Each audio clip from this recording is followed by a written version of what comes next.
Jags will use the second of their timeouts as the clock will stop with 21 seconds to go here in the first half. Work in the middle of the field, and he's got a man complete. And the Jags are going to have first and goal as they try to finish off this drive with 6 points. And with just 4 seconds left in this first half, a timeout call. So with 4 seconds to go in the half, here's the field goal unit onto the field. From the left half, should be a fairly easy one here. And his kick here is good. And they'll get it back within a point at 7-6. So yes, they'll still be down going into intermission, but the deficit is now made even smaller, very manageable. Yeah, and if nothing haywire happens here in his last couple of precious seconds, they will go into the locker room with a nice bounce in their step, having gotten a little bit closer on the scoreboard. We're at halftime with our score 7-6 in a tough-fought first half. As we send you down to Orlando, where Jonathan Coachman has our EA Sports Halftime Report. Coach. All right, Brandon, thanks very much. Hi again, everybody. Let's get you caught up with what's going on around the league here in the unofficial midway point, Week 8 of the NFL season. We'll begin up at Bank of America Stadium in Uptown Charlotte. And it's the Texans out in front as that one is just about to halftime. DeAndre Carter, a touchdown reception. From there, it's off to Indianapolis to check on the Colts at Lucas Oil Stadium. And for the moment, they trail the visiting Saints in that one. 2 touchdowns in that ball game for Kyren Williams. Finally, we'll save the biggest for last as we head to AT&T Stadium to see what's happening with the Cowboys at home in Arlington. And that one all tied.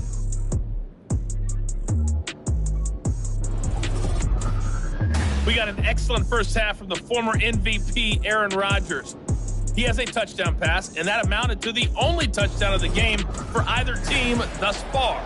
All right, Coach, thanks. Yeah, both teams likely to make some changes in what's been a closely fought battle to this point.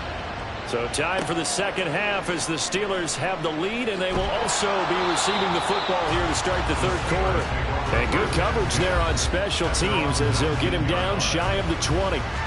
The Steeler offense ready to get going to begin this third quarter. And they've got the lead. CD, what do you think the message was at halftime? I don't think the message was too drastic, I think, at the half, or that they need to change things too much. I do think the offensive line could play a little bit better. I think they'll try and help them out more. They'll probably keep a tight end in a few more times and maybe add a running back to the formation and pick up those pass rushers because they probably allowed a few too many sacks for comfort in the first half. Throwing again on second down, but this time it's incomplete. Okay, let's decide here. He was open, right? Not extraordinarily open, but open enough that if you're an NFL quarterback, you've got to make that throw, right? Yeah. That's got to be complete. 9 times out of 10, that's a completed pass. Yeah, he missed that one and missed it in a big way.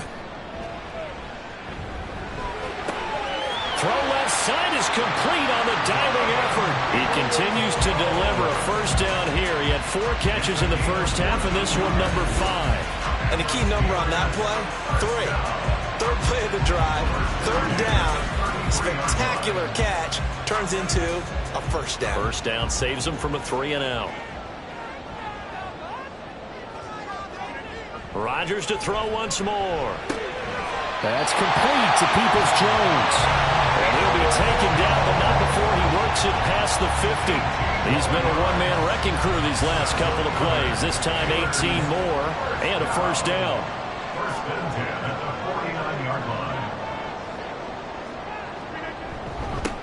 Now a handoff up the middle. Turner. And he pushes through a would-be tackler to get about 3 yards. Second down. From the 46, here's a 2nd and 7. They'll keep it on the ground. Turner, they'll get only a couple down to the 44. Well done to sniff that out defensively. He had it diagnosed pretty quickly. I love that description because diagnosed is perfect on that one. Read his keys, made the play, and he couldn't even get going moving the football. Now a shot taken on third down, but it's going to wind up incomplete. Zone coverage there, and they were playing deep. That makes it obviously a little bit harder to run by guys. And that time, there was not much of a window to get the ball in there, and it winds up incomplete. So they're forced to punt on 4th as this one's away. And that ball's going to angle out at the 3-yard line. A beauty. Here comes the Jags offense now. Time for their first possession of half number 2. And, Charles, they're certainly still right in this game, but they need that offense to wake up and in a hurry. Yeah, I like the way you put it. They certainly did seem to sleepwalk a bit in the first half. Now that their defense has done its job, it's their turn now to go out and try and get some points. Here's a 2nd and 8. Brings up 2nd and 8 at the 4-yard line. Straight ahead, it's Robinson. And this has been a familiar sight all afternoon as they stop him behind the line. A terrible towel is in full force now as the Steelers get set to defend this 3rd and long. On 3rd down, Robinson. And he's going to be taken down shy of the 5-yard line. Just a 1-yard gain on the play, and that'll mean a call to the punt team as it's 4th down. I have to think a major focus of the halftime meetings had to be figuring out how to create space for the running game to get operating. Well, what you pointed out to me at half seems accurate. That line has struggled to sustain blocks. Yeah, I would agree with that totally. They've got to focus on staying on their double teams at the first level, make sure that block's secured before they slide off and try and chip someone at the 2nd level. It'll be a 39-yard punt, no return, and that will come the offense as they take over. So here are the Steelers to take over on offense. They've got the lead right now in this ball game, and they got the victory last week against the Rams, so some good momentum as they come up 1st and 10. They'll start this drive out on the ground. And he's fortunate to get anything from that. Give him a yard up to the 49. No doubt about it. A really nice job there by the defense, not allowing him to get to the perimeter. But that means your defensive ends, your outside linebackers, the guys that you pay big money to sack the quarterback, they also have to have interest in the running game as well. And they did a nice job there of holding the point of attack and not giving ground. Throwing is Rodgers on 3rd down. Jaguar pressure and a Jaguar sack. Danielle Hunter in there to get him, and that is sack number 6 now for him on the year. The Steelers send out their punter now as the drive goes backwards, so he's on to punt it away. And a fair catch called for and made just outside the 15-yard line. They call that a punt of 38 yards officially, and it will be 1st and 10 as they take over. Minshew going to lead up the Jaguars 1st and 10 at their own 17-yard line. They'll get it to Robinson to begin the drive. And he goes across the 20 to the 22. There to make the tackle, Jonathan Abram. Here's 2nd and 5 now from the 22. Brings up 2nd and 5 at the 22-yard line. Again, it's Robinson. After a gain of 5, they'll wind up being about a length of the football short here on 3rd down.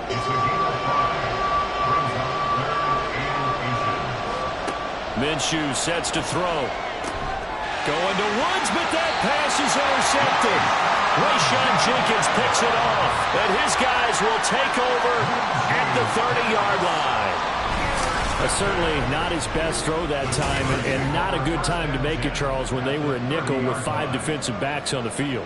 And that's exactly why you have those 5 DBs out there. You want extra speed on the field, guys who have ball skills and understand what the passing game can do, and gives them a chance to react and make a play on the football, and they take one of those away.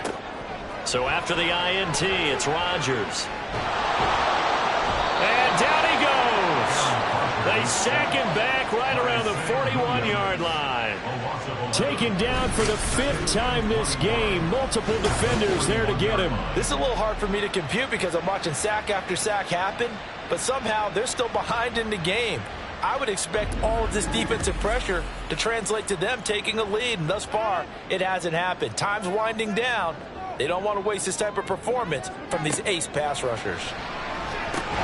Rodgers' throw here complete into the hands of Ertz.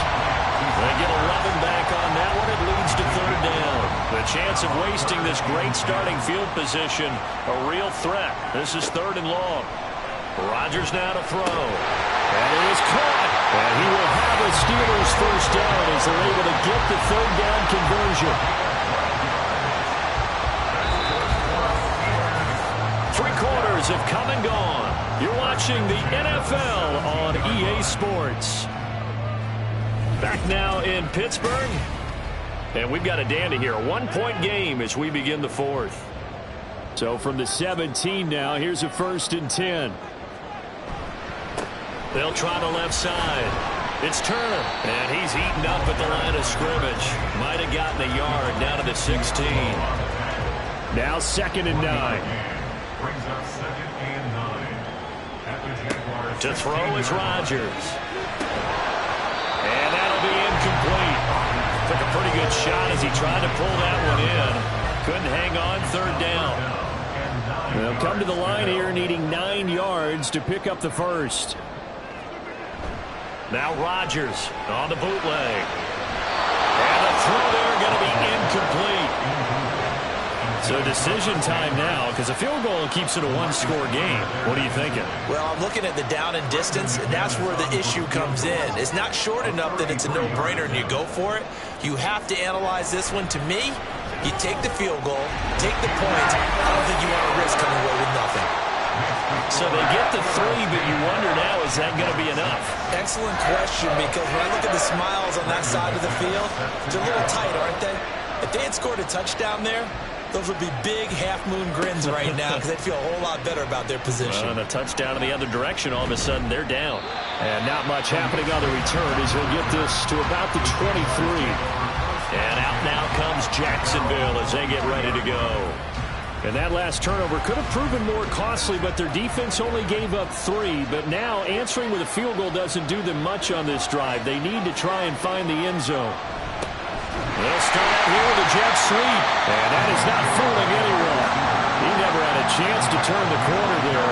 And they'll go backwards right away. That's the danger, Charles, of running plays like this for your wide receiver. They can hit big or they can be duds. Yeah, you're exactly right about that, because if they're forced to try and go around defenders behind the line of scrimmage, sometimes you can give yardage in order to gain it. But in this case, they gave yardage and didn't get it back. The Jaguars on 3rd down. They've struggled to the tune of 2 for 8 so far. This is 3rd down and 12. A throw there, but that's going to wind up incomplete. And a smart play there. He's probably saying, I wish I would have done that on the last drive instead of throwing the interception. And the Jaguars send out their punter as he'll punt it away for the 4th time today. Fair catch called for and made at about the 32-yard line. Now the Steelers getting set and ready for their next possession. Their defense got the stop, forced the punt, and now you really start to monitor the clock as they nurse this slim lead. And that's going to be caught by Peoples-Jones. That's good. The completion there for 7 yards, and that'll bring up 2nd down. A 7-yard pickup brings up 2nd and 3 at the 40-yard line. Throwing now is Rodgers. This is Ertz on the pitch and catch. They'll get 3 as the drive continues. It's a 1st down.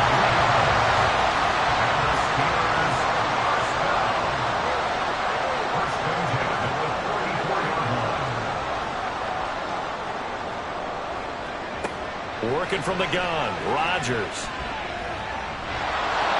And he just gets rid of it, throws it away. The wise move there, looked like nobody open, now 2nd down. Here's 2nd and 10.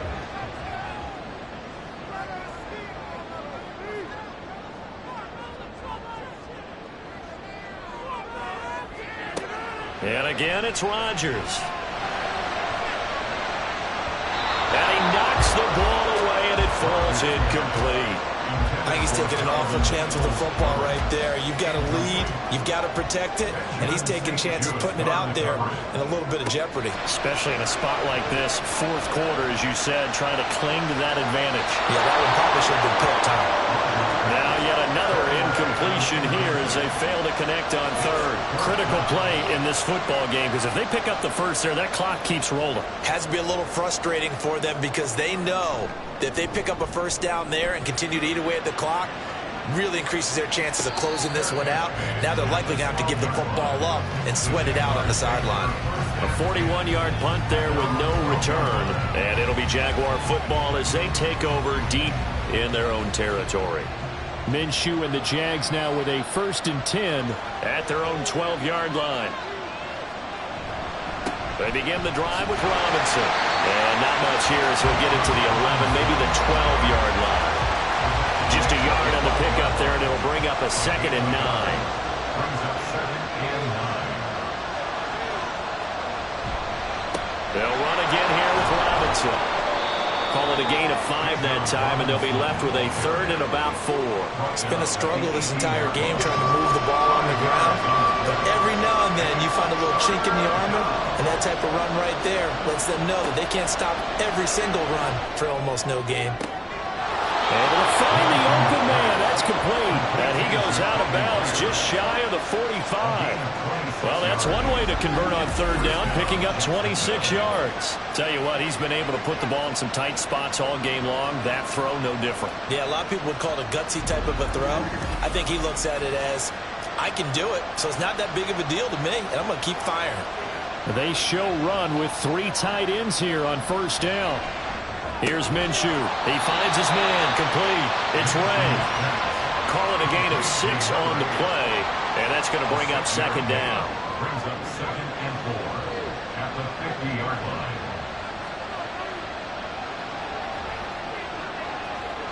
From the midfield stripe, they'll look to throw. He's got Hooper on the short connection. 5th catch of the afternoon, and that gives him a 1st down. Many different ways to create space, but on that play, he did it with that big, wide body of his. Didn't get a whole lot of yardage on the play, but it did what it was supposed to. Pick up a 1st down. It'll be Minshew again. He finds his man. Complete. It's Ray. He's tackled a yard short of the marker. Good gain of 9 on 1st down. It's a gain of 9. Just need a yard here. 2nd and 1. At the Steelers' 34-yard line. Hand off to Robinson out of the shotgun. There's no question that coming into this game, this defense is pretty vocal about its desire to take this running back out of his game. And all that pregame whooping has turned into results. 4th quarter, down to the final 2 minutes, and we've got a 1-score game. So it's Jaguar football here as we welcome you back. They face a critical 3rd down now, needing a score here in the late goal. Robinson will try to pick it up. He's not going to get there. That won't even be close. It was blown up in the backfield. Seems pretty obvious defensively a key was stopping the run game. How have they done it so successfully? To me, it seems that these guys really did a nice job of paying attention during the scouting report meeting. And you know, Brandon, when they do those, they talk about the top plays that these guys like to run. The best runs for the top running back. Those are the ones you focus on and want to take away, and they've done that pretty successfully in this game.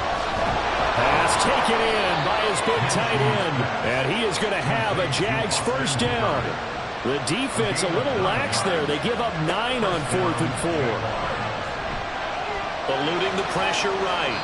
Well, it certainly appears to me that the defensive guys are starting to look a little bit tired.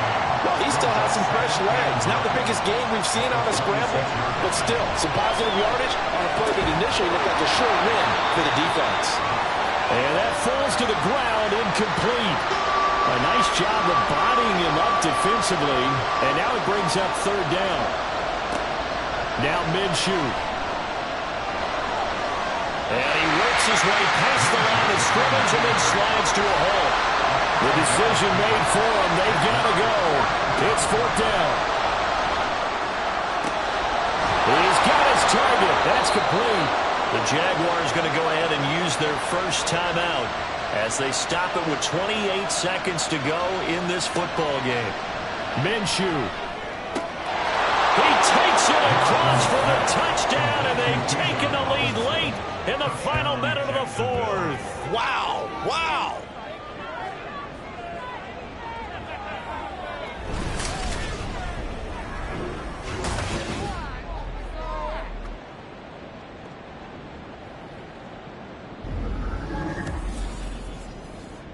What an outstanding drive right there to take the lead, and also, Charles, didn't leave their opposition with a whole lot of time on the clock. Yeah, I like the way that you're viewing this because they did a tremendous job to put themselves in a position to win, but they can't celebrate just yet. They've got to clamp down on any big plays and force them to use up those timeouts without making any headway. Taking it about the 1. And he had no room to run as he's tackled down inside the 20. So Aaron Rodgers and his offense down by a field goal. A little over 20 seconds to go. How will this thing pan out? We'll watch as they come up on first down.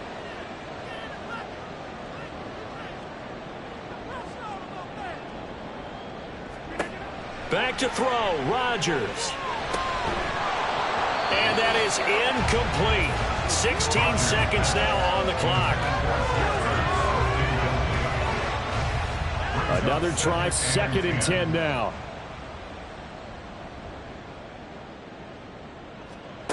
Rodgers to throw. Able to find Ertz. And brought down, but not before he gets a good gain and a first down, up shy of the 40. Now a timeout called for by the offense. It's just their first. They've got 2 more to use here in the final stages. And he'll toss this one incomplete. Seeing no options, he throws it away. So after all of this, it comes down to one final play. And just think of what it's going to be, because from this distance, you've got to be prepared for everything. Hook and laterals, tip balls, you name it. A lot of laterals after a catch. Just got to be prepared, stay on your feet defensively, and tackle someone. That was a long shot, but they did get one final chance to try to score and overcome this small deficit. No touchdown, though, Charles, and that brings this one to a close. Yeah, I think Hope was wearing one jersey and Worry was wearing another on the other sideline as that final snap played out. Now, we've seen some incredible plays to win games before, but in this case, I think the distance is just a little bit too great for it to happen here. So for the Jaguars, the victory moves them to 7-1 on the year. And they'll be able to enjoy this one through the bye week before they get back at it again. Meanwhile, for Pittsburgh, they dipped to 2-5 now with the loss. And they'll get a chance to redeem themselves at home next week. Thanks for tuning in, everybody. Alongside Charles Davis, we thank our entire crew. I'm Brandon Gaudin. This is the NFL on EA Sports.